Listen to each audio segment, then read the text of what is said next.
السلام علیکم۔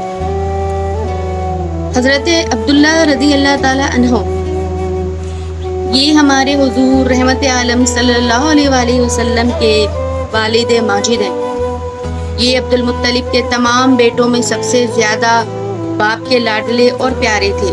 چونکہ ان کی پیشانی میں نور محمدی اپنی پوری شان و شوکت کے ساتھ جلوہ گر تھا، اس لیے حسن و خوبی کے پیکر اور جمال صورت و کمال سیرت کے آئینہ دار اور عفت و پارسائی میں یکتائے روزگار تھے۔ قبیلہ قریش کی تمام حسین عورتیں ان کے حسن و جمال پر فرید تر اور ان سے شادی کی خواستگار تھیں، مگر عبد المطلب ان کے لیے ایک ایسی عورت کی تلاش میں تھے جو حسن و جمال کے ساتھ ساتھ حسب و نسب کی شرافت اور عفت و پارسائی میں بھی ممتاز ہو۔ عجیب اتفاق کہ ایک دن عبداللہ رضی اللہ تعالیٰ عنہ شکار کے لیے جنگل میں تشریف لے گئے تھے۔ ملک شام کے یہودی چند علامتوں سے پہچان گئے تھے کہ نبی آخری الزماں کے والد ماجد یہی ہیں۔ چنانچہ ان یہودیوں نے حضرت عبداللہ کو بارہا قتل کر ڈالنے کی کوشش کی۔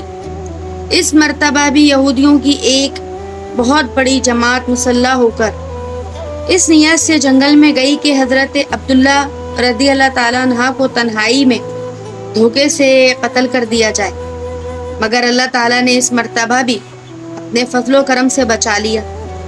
عالم غیب سے چند ایسے سوار نہ کہاں نمودار ہوئے جو اس دنیا کے لوگوں سے کوئی مشابہت ہی نہیں رکھتے تھے۔ ان سواروں نے آ کر یہودیوں کو مار بھگایا اور حضرت عبداللہ کو بحفاظت ان کے مکان میں پہنچا دیا۔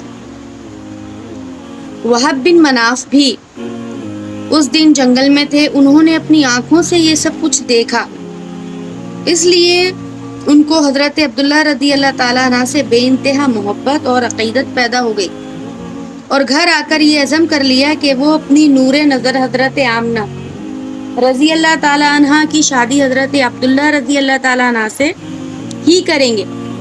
چنانچہ اس دن دلی تمنا کو اپنے چند دوستوں کے ذریعے انہوں نے حضرت عبد المطلب تک پہنچا دیا۔ خدا کی شان کے عبد المطلب اپنی نور نظر حضرت عبداللہ رضی اللہ تعالیٰ عنہ کے لیے جیسی دلہن کی تلاش میں تھے، وہ ساری خوبیاں حضرت آمنہ رضی اللہ تعالیٰ عنہ بنت وہب میں موجود تھیں۔ عبد المطلب نے اس رشتے کو خوشی خوشی قبول کر لیا۔ چنانچہ 24 سال کی عمر میں حضرت عبداللہ رضی اللہ تعالیٰ عنہ کا حضرت بی بی آمنہ رضی اللہ تعالیٰ عنہ سے نکاح ہو گیا، اور نوری محمدی حضرت عبداللہ رضی اللہ تعالیٰ عنہ سے منتقل ہو کر حضرت بی بی آمنہ رضی اللہ تعالیٰ عنہ کے شکم اطہر میں جلوہ گر ہو گیا۔ اور جب حمل شریف کو 2 مہینے پورے ہو گئے تو حضرت عبد المطلب نے حضرت عبداللہ رضی اللہ تعالیٰ عنہ کو کھجورے لینے کے لیے مدینہ بھیجا یا تجارت کے لیے ملک شام روانہ کیا۔ وہاں سے واپس لوٹتے ہوئے مدینہ میں اپنے والد کے ننھال بنو عدی بن نجار میں 1 ماہ بیمار رہ کر 25 برس کی عمر میں وفات پا گئے اور وہیں دار نابغہ میں مدفون ہوئے۔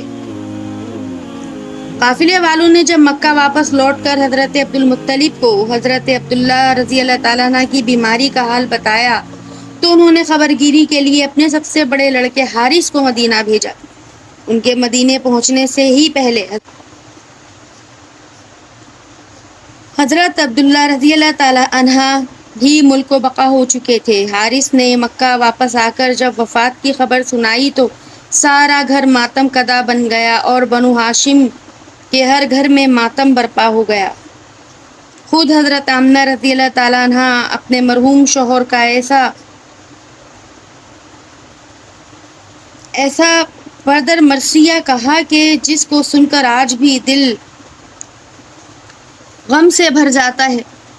روایت ہے کہ حضرت عبداللہ رضی اللہ تعالیٰ عنہ کی وفات پر فرشتوں نے غمگین ہو کر بڑی حسرت کے ساتھ یہ کہا کہ الہی عز و جل تیرا نبی یتیم ہو ہو گیا۔ حضرت حق نے فرمایا کیا ہوا؟ میں اس کا حامی ہوں۔ حضرت عبداللہ رضی اللہ تعالیٰ عنہ کا ترکہ ایک لونڈی ام ایمن جس کا نام برکہ تھا، کچھ اونٹ کچھ بکریاں تھیں، یہ سب ترکہ حضور صلی اللہ علیہ وسلم کو ملا۔ ام ایمن بچپن میں حضور اقدس صلی اللہ علیہ وآلہ وسلم کی دیکھ بھال کرتی تھیں، کھلاتی، کپڑے پہناتی، پرورش کی پوری ضروریات مہیا کرتی، اس لیے حضور اقدس صلی اللہ علیہ وسلم تمام عمر ام ایمن کی دل جوئی فرماتے رہے۔ محبوب غلام حضرت زینب بن حارثہ رضی اللہ تعالی عنہا سے ان کا نکاح کر دیا اور ان کے شکم سے حضرت اسامہ رضی اللہ تعالی عنہ پیدا ہوئے۔